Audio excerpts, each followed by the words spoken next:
뉴스 집중 시작합니다. 검찰의 박 대통령 수사는 사실상 다음 주로 미뤄졌습니다. 하지만 검찰은 박 대통령의 범죄 혐의가 문제가 될 수 있다는 뼈있는 말을 했습니다. 그래서 이번 주말에 나오는 최순실 씨 공소장에 박근혜 대통령이 어떻게 언급되느냐가 초미의 관심사인데요.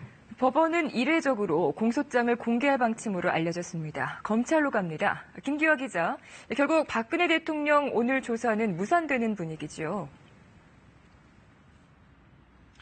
네, 맞습니다. 검찰이 당초 이 마지노선을 넘기면서까지 제시했던 조사 시한이죠. 오늘을 넘기면서 박근혜 대통령에 대한 조사는 다음 주로 넘어갈 것으로 보입니다. 오늘 검찰 관계자는 지금까지 확보한 진술과 증거물 등을 종합해서 최순실 씨 등의 혐의 유무를 판단하겠다 밝혔습니다.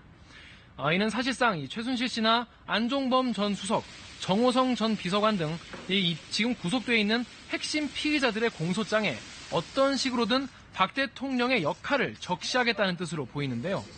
검찰은 박 대통령의 신분에 대해서 피의자라고 특정하지는 않겠다면서도 이 중요한 참고인이자 범죄 혐의가 문제가 될 수 있는 상황이다 이렇게 말했습니다.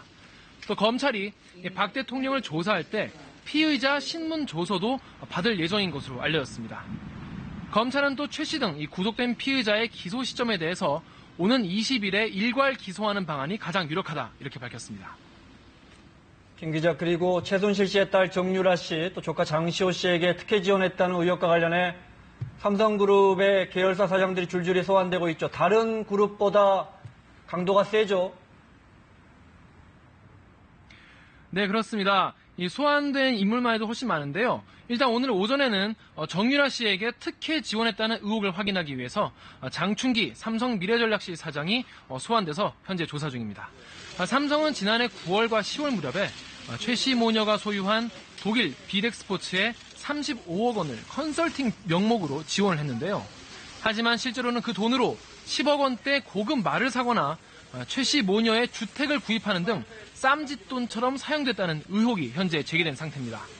검찰은 장 사장을 상대로 비덱스포츠에 자금을 지원한 경위와 대가성 여부, 또 삼성그룹 내에서 누구에게까지 이런 내용이 보고됐는지 등을 조사하고 있습니다. 이에 앞서 어제는 검찰이 장시호 씨가 세운 한국동계스포츠영재센터에 불법 자금을 지원했다는 의혹과 관련해서 김재열 제1기획 스포츠사업 총괄 사장을 불러서 조사한 바 있습니다. 검찰이 이번 주말에 최순실 씨를 기소할 예정입니다. 법원이 공소장을 공개할 것으로 보인다고요. 네, 맞습니다. 검찰은 구속기한 만료를 고려해서 일요일인 오는 20일에 최순실 씨를 기소할 예정입니다. 평소에는 법원이 이렇게 휴일에 공소장이 접수되면 월요일에 사건을 재판부에 배당한 뒤에 공소장 내용을 공개했는데요. 하지만 서울중앙지법 관계자는 이번 경우에는 국민들의 알 권리 차원에서 최 씨 기소 직후 공소장을 공개하는 방안을 긍정적으로 검토하고 있다 이렇게 밝혔습니다. 최 씨의 공소장 공개가 주목받는 이유는 공소장에 박근혜 대통령이 공범으로 적시될지 여부와 또 적시된다면 어떤 내용이 담길지가 중요하기 때문입니다. 지금까지 서울중앙지검에서 KBS 뉴스 김기아입니다.